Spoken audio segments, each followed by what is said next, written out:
(28장) 도망가는 동안에 폭풍이 불어닥쳐서 무서운 파괴력으로 그들을 공포에 떨게 할 것이다. 은을 캐는 광산이 있고 금을 정련하는 재련소도 있다. 철은 흙에서 캐어내며 구리는 광석을 녹여서 얻는다. 광부들은 땅속을 깊이 파고 들어가서 땅속이 아무리 캄캄해도 그 캄캄한 구석구석에서 광석을 캐어낸다. 사람이 사는 곳에서 멀리 떨어진 곳, 사람의 발이 가 닿지 않는 곳에 사람들은 갱도를 판다. 줄을 타고 매달려서 외롭게 일을 한다. 땅 위에서는 먹을거리가 자라지만 땅속은 같은 땅인데도 용암으로 들끓고 있다. 바위에는 사파이어가 있고 돌가루에는 금이 섞여 있다. 솔개도 거기에 이르는 길을 알지 못하고 매의 날카로운 눈도 그 길을 찾지 못한다. 겁없는 맹수도 거기에 발을 들여놓은 일이 없고 무서운 사자도 그곳을 밟아본 적이 없다. 사람은 굳은 바위를 깨고 산을 그 밑 뿌리까지 파들어 간다. 바위의 굴을 뚫어서 각종 진귀한 보물을 찾아낸다. 강의 근원을 찾아내고 땅에 감추어진 온갖 보화를 들추어낸다. 그러나 지혜는 어디에서 얻으며 슬기가 있는 곳은 어디인가? 지혜는 사람에게서 발견되는 것이 아니다. 사람은 어느 누구도 지혜의 참 가치를 알지 못한다. 깊은 바다도 나는 지혜를 감춰놓지 않았다 하고 말한다. 넓은 바다도 나는 지혜를 감춰놓지 않았다 하고 말한다. 지혜는 금을 주고 살 수 없고 은으로도 그 값을 치를 수 없다. 지혜는 오빌의 금이나 값진 루비나 사파이어로도 그 값을 치를 수 없다. 지혜는 금보다 값진 것, 금잔이나 값진 유리잔보다 더 값진 것이다. 지혜의 값은 산호보다 수정보다 비싸다. 지혜를 얻는 것은 진주를 가진 것보다 값지다. 에티오피아의 토파즈로도 지혜와 비교할 수 없고 정금으로도 지혜의 값을 치를 수 없다. 그렇다면 지혜는 어디에서 오며 슬기가 있는 곳은 어디인가? 모든 생물의 눈에 숨겨져 있고 공중의 새에게도 감추어져 있다.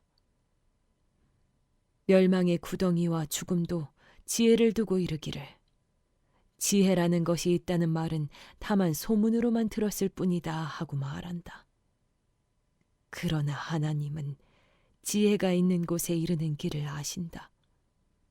그분만이 지혜가 있는 곳을 아신다. 오직 그분만이 땅 끝까지 살피실 수 있으며 하늘 아래에 있는 모든 것을 보실 수 있다.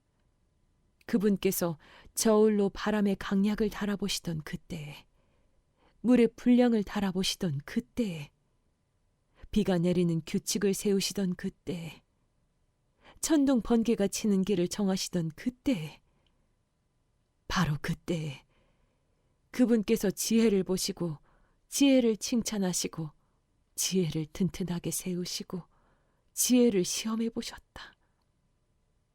그런 다음에 하나님은 사람에게 말씀하셨다. 주를 경외하는 것이 지혜요, 악을 멀리하는 것이 곧 슬기다. 29장. 욥이 다시 비유를 써서 말을 하였다. 지나간 세월을 되돌아갈 수만 있다면 하나님이 보호해 주시던 그 지나간 날로 되돌아갈 수 있으면 좋으련만.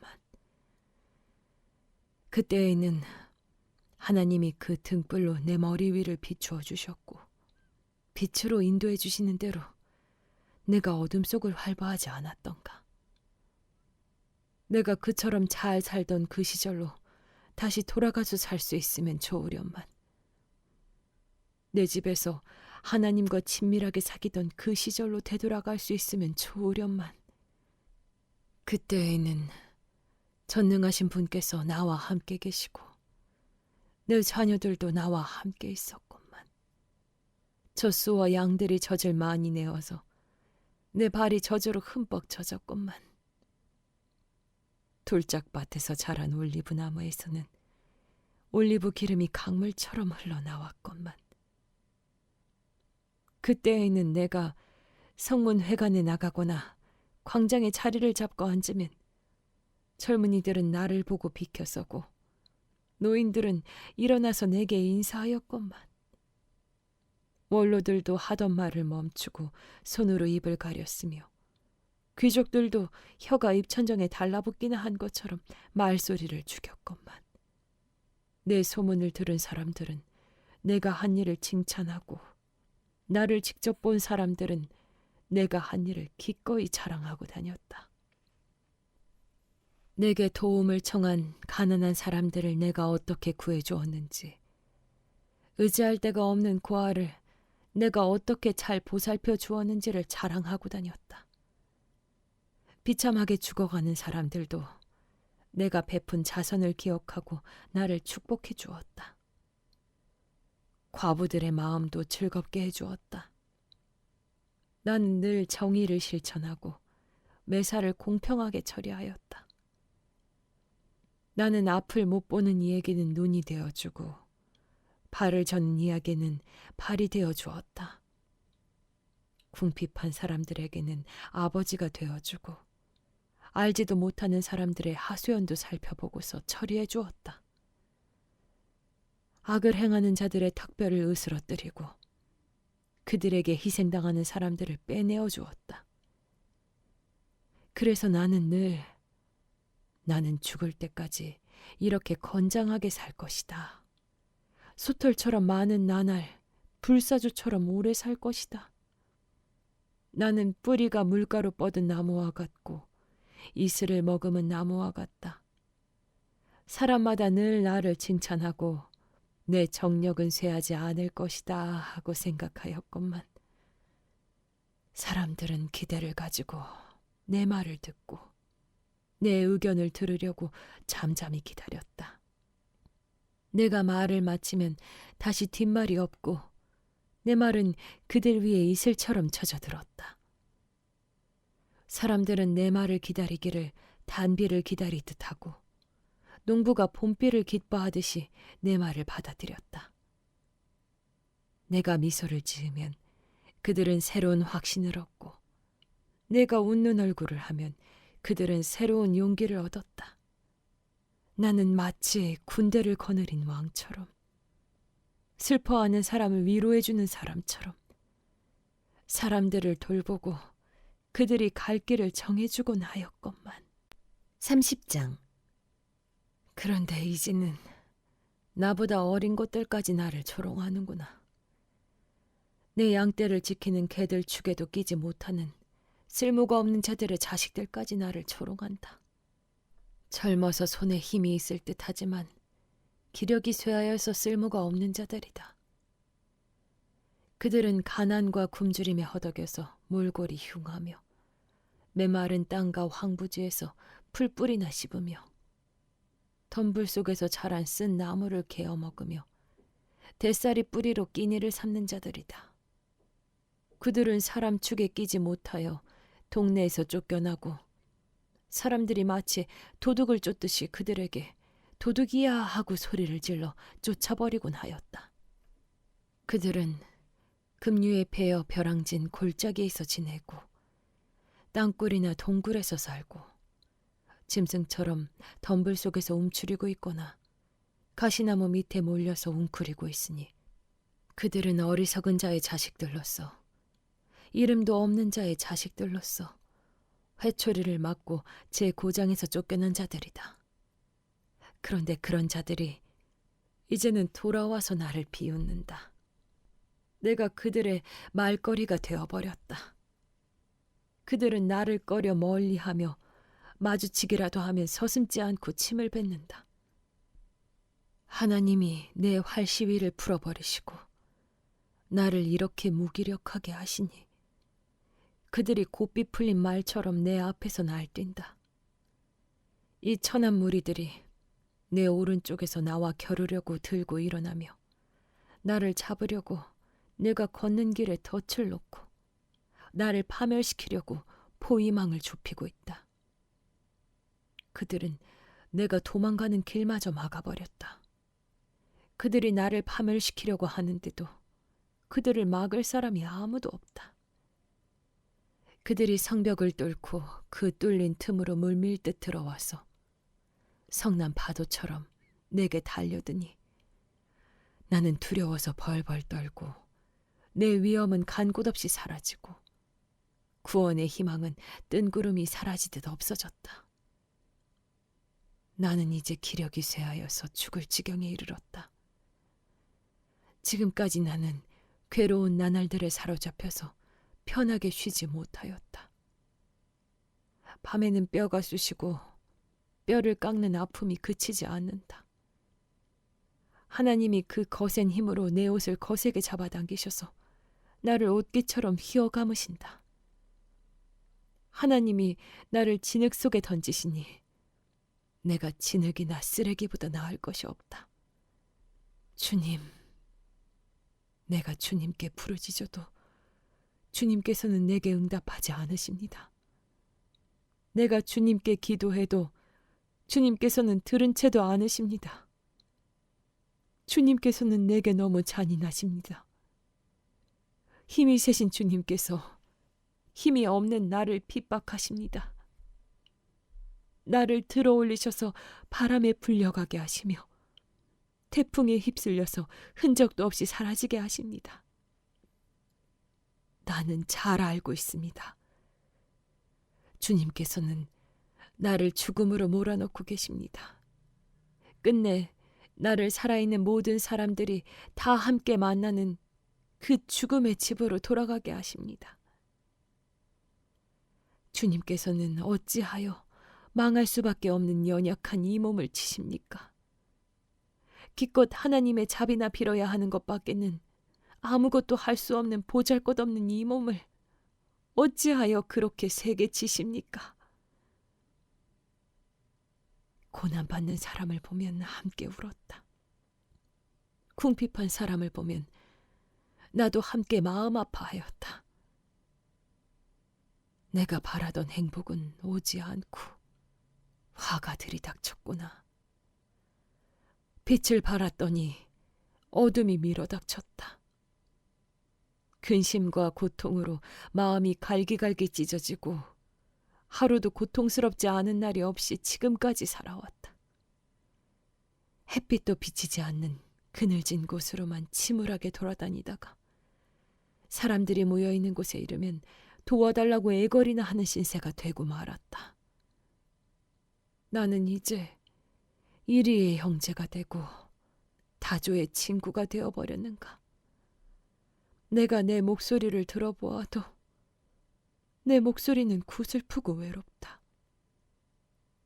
살갗은 검게 타서 벗겨지고 뼈는 열을 받아서 타버렸다. 수금소리는 통곡으로 바뀌고 피리소리는 애곡으로 바뀌었다. 31장. 젊은 여인을 음탕한 눈으로 바라보지 않겠다고 나 스스로 엄격하게 다짐하였다. 여자나 유혹하고 다니면 위에 계신 하나님이 내게 주실 몫이 무엇이겠으며 높은 곳에 계신 전능하신 분께서 내게 주실 유산은 무엇이겠는가. 불의한 자에게는 불행이 미치고 악한 일을 하는 자에게는 재앙이 닥치는 법이 아닌가. 하나님은 내가 하는 일을 낱낱이 알고 계신다. 내 모든 발걸음을 하나하나 세고 계신다. 나는 맹세할 수 있다. 여태까지 나는 악한 일을 하지 않았다. 다른 사람을 속이려고도 하지 않았다. 하나님이 내 정직함을 공평한 저울로 달아보신다면 내게 흠이 없음을 아실 것이다. 내가 그릇된 길로 갔거나 나 스스로 악에 이끌려 따라갔거나 내 손에 죄를 지은 흔적이라도 있다면 내가 심은 것을 다른 사람이 거두어 먹어도 내가 지은 농사가 망하더라도 나는 할 말이 없을 것이다. 남의 아내를 탐내서 그 집 문 근처에 숨어 있으면서 그 여인을 범할 기회를 노렸다면 내 아내가 다른 남자의 노예가 되거나 다른 남자의 품에 안긴다 해도 나는 할 말이 없을 것이다. 남의 아내를 범하는 것은 사형 선고를 받아야 마땅한 범죄다. 그것은 사람을 파멸시키는 불, 사람이 애써서 모은 재산을 다 태우는 불이다. 내 남종이나 여종이 내게 탄원을 하여 올 때마다 나는 그들이 하는 말에 귀를 기울이고 공평하게 처리하였다. 그렇게 하지 않았더라면 내가 무슨 낯으로 하나님을 뵈며 하나님이 나를 심판하러 오실 때 내가 무슨 말로 변명하겠는가? 나를 창조하신 바로 그 하나님이 내 종들도 창조하셨다. 가난한 사람들이 도와달라고 할 때에 나는 거절한 일이 없다. 앞길이 막막한 과부를 못 본 채 한 일도 없다. 나는 배부르게 먹으면서 고아를 굶긴 일도 없다. 일찍부터 나는 고아를 내 아이처럼 길렀으며 철이 나서는 줄곧 과부들을 돌보았다. 너무나도 가난하여 옷도 걸치지 못하고 죽어가는 사람이나 덮고 잘 것이 없는 가난한 사람을 볼 때마다 내가 기른 양털을 깎아서 그것으로 옷을 만들어 그들에게 입혔다. 시린 허리를 따뜻하게 해주었더니 그들이 나를 진심으로 축복하곤 하였다. 내가 재판에서 이길 것이라고 생각하고 고아를 속이기라도 하였더라면 내 팔이 부러져도 할 말이 없다. 내 팔이 어깨 쪽지에서 빠져나와도 할 말이 없다. 하나님이 내리시는 심판이 얼마나 무서운지를 잘 알고 있었으므로 나는 차마 그런 파렴치한 짓은 할 수 없었다. 나는 황금을 믿지도 않고 정금을 의지하지도 않았다. 내가 재산이 많다고 하여 자랑하지도 않고 벌어들인 것이 많다고 하여 기뻐하지도 않았다.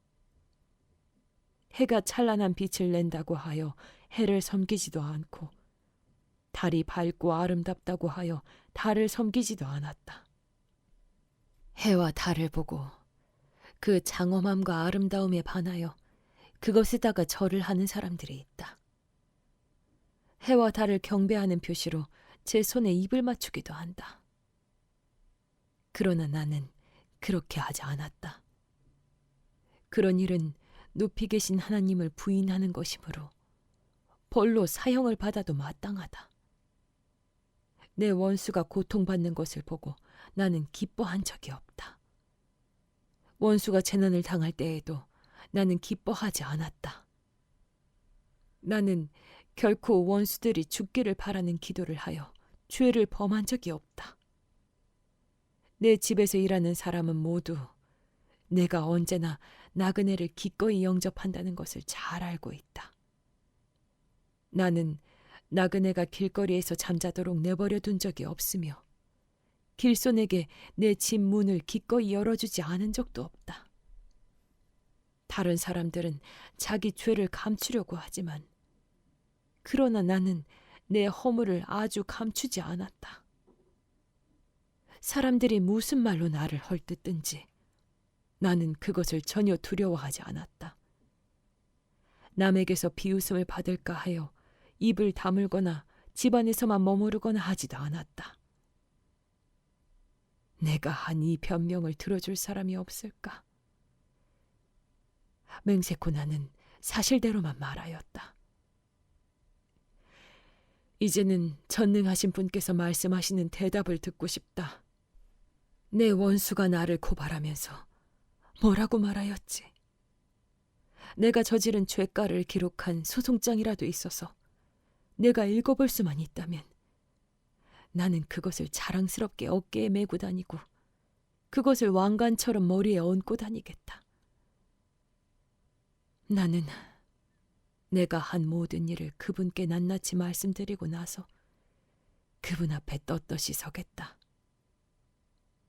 내가 가꾼 땅이 훔친 것이라면, 땅 주인에게서 부당하게 빼앗은 것이라면, 땅에서 나는 소산을 공짜로 먹으면서 곡식을 기른 농부를 굶겨 죽였다면, 내 밭에서 밀 대신 찔레가 나거나 보리 대신 잡초가 돋아나더라도 나는 기꺼이 받겠다.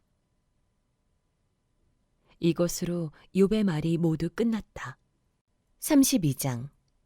욥이 끝내 자기가 옳다고 주장하므로 이 세 사람은 욥을 설득하려고 하던 노력을 그만두었다. 욥이 이렇게 자기가 옳다고 주장하면서 모든 잘못을 하나님께 돌림으로 옆에 서서 듣기만 하던 엘리후라는 사람은 듣다 못하여 분을 더 이상 참지 못하고 화를 냈다. 엘리후는 람 족속에 속하는 부스 사람 바라겔의 아들이다. 엘리후는 또 욥의 새 친구에게도 화를 냈다. 그 새 친구는 욥을 정죄하려고만 했지 욥이 하는 말에 변변한 대답을 하지 못하였기 때문이다. 그들 가운데서 엘리후가 가장 젊은 사람이므로 그는 다른 사람들이 말을 끝낼 때까지 기다려야만 하였다. 그런데 그 세 사람이 모두 욥에게 대답을 제대로 하지 못하였으므로 그는 화가 났다. 부스 사람 바라겔의 아들 엘리후가 말하였다. 나는 어리고 세 분께서는 이미 연로하십니다. 그래서 나는 어른들께 선뜻 나서서 내 견해를 밝히기를 망설였습니다. 나는 듣기만 하겠다고 생각하였습니다. 오래 사신 분들은 살아오신 것만큼 지혜도 쌓으셨으니까 세 분들께서만 말씀하시도록 하려고 생각하였습니다. 그러나 깨닫고 보니 사람에게 슬기를 주는 것은 사람 안에 있는 영, 곧 전능하신 분의 입김이라는 것을 알았습니다. 사람은 나이가 많아진다고 지혜로워지는 것이 아니며 나이를 많이 먹는다고 시비를 더 잘 가리는 것도 아니라는 것을 알았습니다. 그래서 나는 생각하는 바를 말씀드리고자 합니다. 내가 하는 말을 들어주시기 바랍니다. 세 분이 말씀하시는 동안에 나는 참으며 듣기만 하였습니다.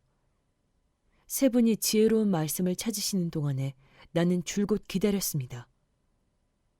나는 세 분이 하시는 말씀을 주의 깊게 들었습니다. 그런데 세 분께서는 어느 한 분도 욥의 말을 반증하거나 그의 말에 제대로 답변하지 못하셨습니다. 그러고서도 어떻게 지혜를 발견했다고 주장하실 수 있으십니까?